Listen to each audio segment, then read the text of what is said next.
Desde o século passado, a região percorrida pelo rio Pajeú, no sertão pernambucano, tem sido cenário de violência e sem fim. Serra Talhada, antiga Vila Bela, é uma cidade onde nasceram e fizeram tropelias guerreiros e valentões como Lampião e Senhor Pereira. Hoje surge o nome de Vilmar Gaia, acusado oficialmente de 4 homicídios, embora os mais afoitos falem de 32 vítimas. Há mais de 50 anos, o historiador Capistrano de Abreu escrevia que no sertão dos tempos coloniais, as vinganças eram em geral de tocaia e marcavam o começo de longa série de assassinatos e vendetas.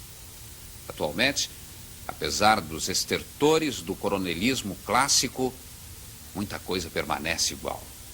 A justiça privada continua sendo legítima no código de honra da população sertaneja. E para isso, contribuem a ineficácia da justiça local e a cumplicidade ou arbitrariedade do aparelho policial. De qualquer modo, a violência em Serra Talhada não pode ser comparada àquela existente em regiões metropolitanas como a da Baixada Fluminense. Investigando a violência em Serra Talhada, o Globo Repórter de hoje colheu os depoimentos de observadores neutros e apaixonados. Apenas não pôde ouvir Vilmar Gaia, escondido em lugar tão secreto que nem seu advogado sabe onde se encontra.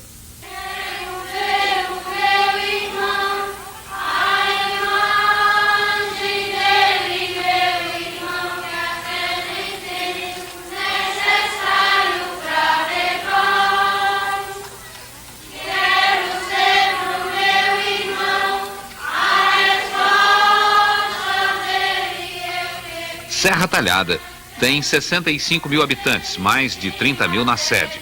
Todos mais ou menos acostumados a uma rotina de violência que começou com a briga secular entre os clãs Pereira e Carvalho em luta pelo poder.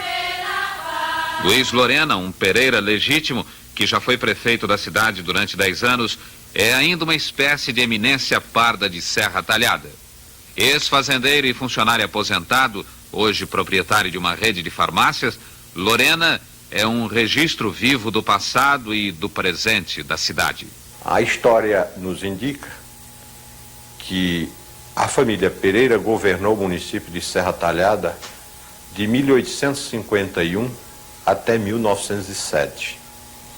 De 1907 a 1930, governou o município a família Carvalho. Em 1907, portanto, há uma ruptura. O assassinato de um velho chefe dos Pereiras provoca vingança imediata. Os crimes se sucedem. Em 1911, o novo governo estadual apoia a facção dos Carvalhos. Senhor Pereira, cujo irmão é liquidado com um tiro no ouvido quando dormia, assume em 1917 o comando da luta e cai no cangaço ao lado de Luiz Padre, seu primo. Em 1922, Senhor Pereira, atacado de reumatismo, abandona a luta e se retira para Goiás, depois para Minas Gerais, onde vive até hoje. Ao se retirar da luta, Senhor Pereira deixou uma herança, Virgulino Ferreira da Silva. Durante 2 anos, Lampião integrara o bando de Senhor. Agora era o chefe incontestado. Começava nova fase do cangaço. Com Lampião, desaparecia o cangaceiro gentilhomem e surgia o bandoleiro profissional que recrutava os párias do sertão, gente que encontrava no cangaço, além de um refúgio, uma promessa de vida melhor e certamente mais livre. Lampião morreu, mas o seu primeiro inimigo ainda vive em Serra Talhada, José Saturnino, com mais de 80 anos. O senhor guarda a mágoa de Lampião ou não? Não. De jeito nenhum. Agora ele não. Em grupo foi o maior que já houve no interior do sertão. Não tem outro igual. Porque não é brincadeira um sujeito analfabeto, assim como ele era, e fazer uma força de 100 e tantos homens. José Saturnino mora na mesma fazenda onde se deram as primeiras escaramuças com Lampião. Tinha muito cangaceiro naquela época? Visto, quase todo mundo era. Eu não. Eu dei fé que sem a sombra do governo eu não resistia, não. Aí o que é que eu caí na sombra do governo? O senhor acha que teve sorte para escapar vivo? Virgem Nossa Senhora. Foi a guia, foi essa. E o senhor ficou quanto tempo na volante? Um bando de anos. O senhor teve combate com ele? Oxe! Era toda. Era enrascado mesmo, brigando. O senhor não ficava com medo, não? Hein? O senhor não tinha medo? Homem, eu não tinha muito medo não, porque eu vivia atrás dele. E homem, quando era com medo de um bicho, cobra quando está dando uma noite, não mete o pé. Muitos outros civis se engajaram na polícia para combater Lampião. Entre eles, membros das famílias Gaia e Ferraz, hoje em pé de guerra. Davi e João Jurubeba, da família Ferraz, são dois dos nazarenos, isto é, moradores de Nazaré, distrito mais tarde chamado Carqueja, que se tornaram conhecidos pela perseverança e valentia com que perseguiram Lampião. João, com quantos anos o senhor começou a brigar com o Lampião? Com 15 anos, 1 mês e dias. O senhor aguentava a bagagem? Não. Eu conduzia uma parte e o meu irmão Davi Jurubeba conduzia a outra, porque eu não podia conduzir-a toda no começo. Teve gente da sua família que morreu na briga com o Lampião? Morreram 12 a 14. O senhor também matou muito no bando dele, né? Não, O grupo, a o família? grupo, a força A força, né? matou. Eu mesmo. Mas matou foi ele. É verdade? Não, a força matou. Agora eu comandava, não sei se matei alguém, não é? Agora aqui dei combates. Eu acho que Lampião pensou que Batista estava se comunicando com o governo, aí eu acho que entendeu de querer perseguir Batista Gaia, e Batista saltou o lado do governo, juntou poucos de parentes, onde eu fui um, os que fui mais ele, e nesta luta tiramos 3 anos, andando junto aos Nazaré e diversos oficiais. Quer dizer que nesse tempo o Nazareno e os Gaia estavam tudo junto combatendo. Tava. Toda a vida os Nazaré foram amigos dos Gaia e os Gaia dos Nazaré. Nunca tiveram questão, não, senhor. O município de Serra Talhada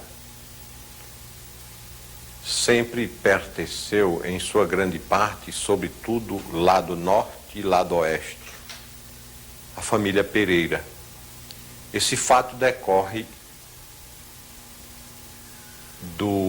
da ação dessa família, sobretudo do capitão da Guarda Nacional, Simplício Pereira da Silva, que expulsou do município ou da zona rural um grande número de índios, de nativos. E, consequentemente, eles conseguiram do governo, no começo, até o meado do século passado, aforamento de grandes áreas no município de Serra Talhada. Serra Talhada e parte do município de Belmonte. Daí porque eu posso assegurar que os maiores proprietários rurais do município são elementos da família Pereira. No próximo segmento, o começo da guerra entre os clãs Gaia e Ferraz. Entra em cena Vilmar Gaia, um rosário de homicídios.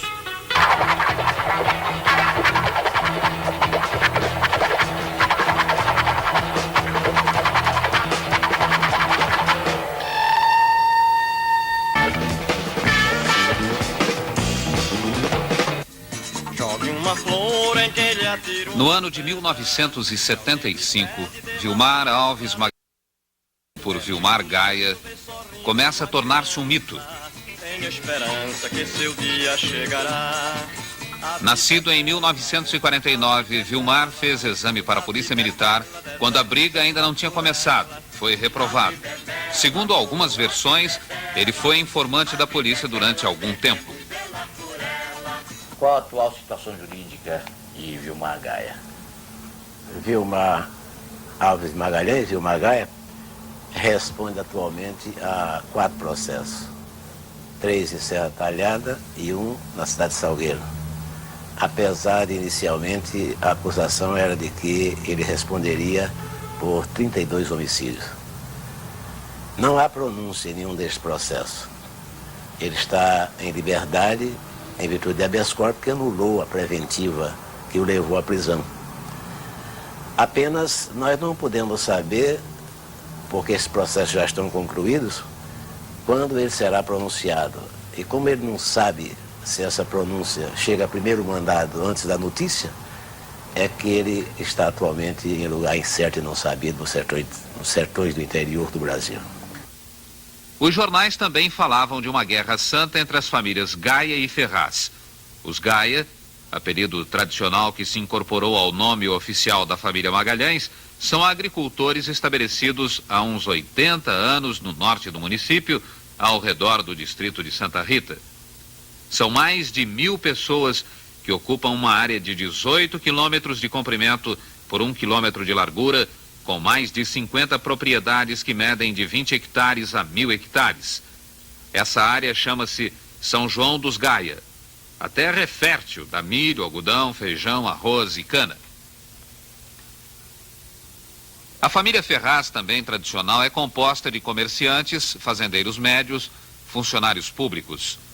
Como lembrança dos tempos de Lampião, muitos membros da família Ferraz seguiram carreira na Polícia Militar. Primeiro crime: Alberto Cipriano, Adalberto Moura, dezembro de 1970. Mortos durante a seca numa frente de trabalho em São João dos Gaia. No fim de semana, na hora do pagamento, 2 soldados de polícia organizavam as filas para acesso ao tesoureiro, ao pagador. E nessa ocasião houve o desentendimento entre os 2 soldados de polícia e alguns elementos da família Gaia. Aí ele chegou, aí falou, disse, não estou procurando por isso não. É o seguinte, eu estou mandando você afastar, seu cara safado. Aí me empurrou, me deu um empurrão, né? Quando ele me empurrou, aí o outro me pegou, né? Me pegou. Quando ele me pegou, aí o outro pulou para trás e ficou atirando em mim, né? Aí depois continuou aquele tiroteio, né? O povo atirando e depois saiu o tiro de todo lado, né? E acontece que a questão começou desse tempo. Segundo crime: João Batista Gaia, julho de 71. Assassinado no quarto da amante e jogado num matagal junto à caixa d'água da cidade com os sapatos trocados. Depois do assassinato ou da morte desses 2 soldados na frente de serviço, a polícia ficou irritada com alguns elementos da família Gaia, inclusive com o Batista Gaia, o mais velho da família, considerado o chefe da família, e todos sabemos aqui que foi elementos da polícia que o assassinou. Assassinaram ele de tiro e faca, e uma grande pancada na cabeça dele. E quem foi, você acha, que matou? Bem, aí é o seguinte, a gente não vimos quem foi, né? Porque a gente mora aqui, né? Na fazenda não sabe. Mas por ver dizer, a gente fala que quem matou foi o velho Zé Cipriano, com mais outros companheiros dele. Zé Cipriano entendeu de vingar a morte do filho e de sobrinho na pessoa do pai de Vilmar, tendo contratado para a execução do crime o sargento Gilberto Matias dos Santos, que hoje ele é aposentado administrativamente pelo ato do governo. Então ele contratou pistoleiros forasteiros e executou a morte de Batista Gaia, pai de Vilmar. Ele se vingou de José Cipriano ou não? Não, está vivo. Está pronto para sustentar essa história perante qualquer autoridade que se torne necessária. Terceiro crime: Arnaldo Cipriano, janeiro de 73. Assassinado em Salgueiro. Por ocasião da morte de Batista Gaia, pai de Vilmar, ele estava residindo no sul do país, mais precisamente em São Paulo. Então ele voltou ao norte com o objetivo de vingar a morte do pai. Daí porque ele ficou procurando uma oportunidade de encontrar-se com elementos da polícia ou com elementos da família Cipriano, que ele considerava seus principais inimigos. E todos sabemos que ele participou do assassinato do Cipriano, de do filho de José Cipriano, em Salgueiro. Aconteceu esse caos com Arnaldo, que dizem que foi Vilmar, e ele ficou dentro da cidade, a polícia com a mão por cima dele, bebendo com a polícia, viu? E não tinham inimizade com eles. Se tinham, era oculto sem dizerem nada. Quarto crime. Pedro Inácio de Souza, junho de 74, assassinado no povoado de Jardim. Vilmar, acompanhado de soldados da polícia, foi à povoação de Jardim participar de uma festa. No momento, ele convidou, como o soldado também o fez, mulheres de vida livre e levou para a festa do Jardim. E foi dançar com elas no salão de dança, no clube local. E Pedro Inácio, suplente de comissário, achou por bem pedir para retirarem as mulheres. Houve discussão, daí gerou o conflito, que resultou com a morte de Pedro Inácio. Quinto e sexto crimes. Antônio Augusto Gaia, Natalício Nogueira, 13 de outubro de 74. No mesmo dia, Vilmar matou Antônio Augusto, seu primo, e o soldado Natalício, primo de Irineu Ferraz. O veículo de Vilmar acidentou o veículo de Antônio Augusto na rodovia entre Serra Talhada e Santa Rita. Na ocasião, eles discutiram e Vilmar sacou da arma e assassinou Antônio Augusto. Antônio Augusto tentou puxar a arma também? Dizem que Antônio Augusto correu em direção do carro para apanhar o seu revólver, mas antes que isso acontecesse, foi assassinado. E à tarde? À tarde, a polícia foi em busca de Vilmar na povoação de Santa Rita e lá o elemento mais visado por Vilmar, todos sabemos que era o soldado Natalício, foi também assassinado por Vilmar, que conseguiu fugir na ocasião. Por que Natalício era visado? Era um dos elementos visado por Vilmar, porque ele considerava Natalício um dos cúmplices na morte do pai. Agora, depois da morte de Natalício, que era um soldado, que disse que era metido a pistoleiro, aí da morte de Natalício para cá, aí começou a persiga para Vilmar, que também foi doente, que ele desapareceu daqui e nunca mais apareceu. No próximo segmento, a vingança de um homicídio praticado há 50 anos. As tocaias sem defesa. Vilmar Gaia, pistoleiro ou vingador?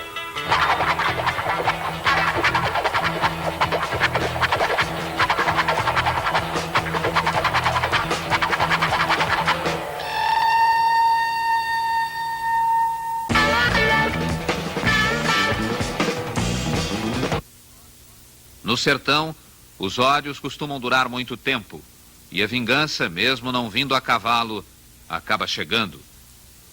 Sétimo crime. Luiz Desidério, assassinado em 1974 em Irecê, na Bahia. Em 1926, houve um assassinato aqui no município de um cidadão que deixou um filho menor, o Baiãozinho, e decorridos tantos anos, ele, sabendo que o inimigo, Desidério, estava morando em Irecê, no estado da Bahia, convidou Vilmar e foi assassinar na Bahia o seu inimigo. O fez e assumiu só a responsabilidade do crime. Respondeu o júri, e todos sabemos que o júri no sertão tem tendências para absolver réus que procuram fazer vingança, sobretudo quando esta vingança é da morte do pai. Quantas pessoas você realmente já matou? 3 pessoas somente. Quais foram as pessoas? Natalício, Antônio e Pedro Inácio. Uma morte como a de Antônio Augusto, o seu primo legítimo, a quem ele gozava até da amizade, chegou a assassinar ele para ganhar 4.000 cruzeiros de familiares inimigos de Antônio Augusto. Tem outro caso? Tem o caso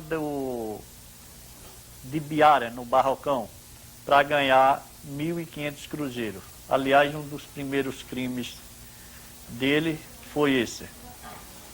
Chegou a matar um velho na Luiz de Isidero, na Bahia, para ganhar também. Nunca matei ninguém para ganhar dinheiro. Matei um em vingança e 2 em defesa minha. Agora, se aparecer prova que veio fazer esses outros crimes e provar que foi eu respondo nos autos. 8º crime. Francisco Gaia Filho, o Batinha, janeiro de 75. Assassinado em frente ao bar Nivalda, na zona boêmia de Serra Talhada. Batinha era primo de Vilmar. A morte de Batinha é o seguinte: ele possuía um Volks de aluguel. E então ele pegava gente da praça, dentro da cidade toda. Bem, chegou uma noite, chegou um cara lá, convidou ele para ir até lá, naquele palhaço de Nivalda. Um certo domingo, estava todo mundo aqui, uma base, umas 60 pessoas, e o rapaz estava no táxi, aí no terreiro. Acontece que veio os caras e atiraram no rapaz, ninguém sabe quem matou. O rapaz ficou jogado, aí todo mundo correu. Quem era o rapaz? Era Batinha. Batinha, né? Todo mundo correu e a gente foi quem socorreu, porque não tinha ninguém para socorrer. Levamos para o hospital, avisamos a família, e no outro dia houve um enterro e até hoje ninguém sabe quem foi. Aliás, eu não sei quem foi, não sei se alguém sabe. Mas o tiroteio foi uma confusão aqui. Não houve briga não. Foi de pé de pau, de surpresa, não sabe? Pegaram pelas costas e atiraram no homem. Quem foi que matou, o senhor acha? A gente acha, por ver dizer, que foi um fulano de Taz, Zé Jeromes, e um José Nogueira. Mandado por quem? Mandado por Gonzaga, soldado chamado Gonzaga. 9º crime. Soldado da PM Luiz Gonzaga Mendes, 18 de março de 75. Assassinado na fazenda São José. Segundo os autos do processo, recebeu tiro certeiro no coração pelas costas. Era genro de Irineu Ferraz. Quando eu recebi a notícia do assassino de Gonzaga, eu estava em Afogado da Engazeira. Quando cheguei, encontrei Gonzaga morto e o filho, esse menino aqui, ao lado dele. Mas se Gonzaga tivesse sido o assassino de Batista Gaia e eu fosse um jurado de Vilmar, eu votaria a favor de Vilmar. Porque o senhor acha que no crime de vingança, de honra... Porque em termos de vingança ele teria razão. Mas que ele até o momento ainda não matou o assassino de Batista Gaia. 10º crime. Álvaro Gaia, 19 de março de 75. Assassinado em sua mercearia junto à caixa registradora no dia seguinte à morte de Gonzaga. A casa foi invadida por vários homens que dispararam mais de 10 tiros. Álvaro era irmão de Batinha e casado com uma irmã de Vilmar Gaia. E Álvaro Gaia, quem foi que matou? Álvaro Gaia, culpa, que foi o Erineu, junto com um irmão do Natalício e com o irmão do Gonzaga. A polícia apoiaram, porque eles sabiam, onde reuniu-se 4 carros e vieram lá para a casa de comércio dele. E esvaram o tiro de rifle. No próximo segmento, a perseguição implacável à família Gaia. A prisão de Vilmar, uma fuga controvertida. A soltura de Vilmar Gaia num clima de guerra.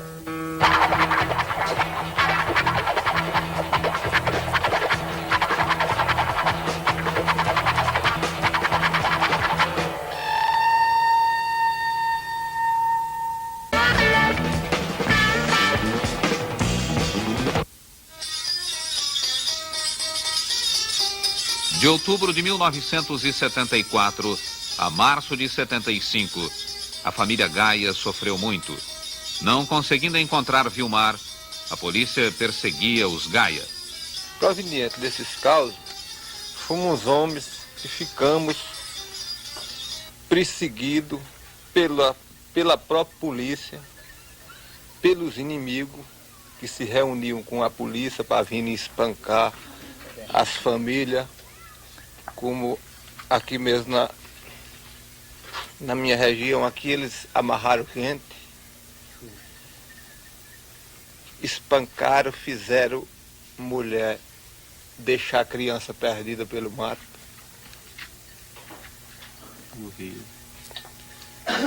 Morreu um garoto perdido.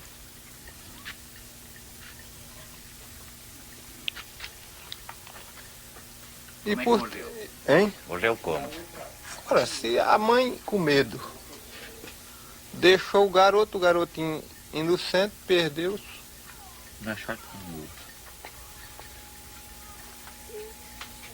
Portas quebradas. Quebraram porta, amarraram gente, mulher quebrou o resguardo. Eu mesmo fui de uns que fui um camarada que fui perseguido pelos inimigos, pela polícia. Fui preso, injusto, sem dever nada a ninguém. Eu fui um sujeito que sou um homem de uma maneira que eu tenho até vergonha de contar. O assassinato em dias consecutivos de Luiz Gonzaga Mendes e Álvaro Gaia obrigou o governo estadual a intervir. Delegado e policiais foram transferidos após uma inspeção do capitão Jorge Luiz Moura, que procurou conciliar os ânimos e levar de Recife autoridades não comprometidas com as facções em luta. Em abril de 75, foi nomeado delegado especial o então capitão José Ferreira dos Anjos, hoje major. De abril a agosto, o major Ferreira prendeu vários pistoleiros. Faltava o principal, prender Vilmar, o que só se deu em 20 de agosto de 75 no Ceará. Como foi que aconteceu a sua prisão? Aconteceu a minha prisão, eu estava na fazenda Quitera, no Ceará. Às 3 horas da manhã, o capitão Ferreira cercou a casa, inclusive com o filho da casa. Aí mandou que o rapaz fosse conversar comigo, que eu me entregasse, que ele me garantia. Ele saísse na minha frente, ele saísse na minha frente e eu saísse atrás, né? Então, dessa maneira eu fiz. Abri a porta e fui até onde estava o capitão. Aí lá me entreguei, né? Por que você não reagiu? Não interessava para mim, né?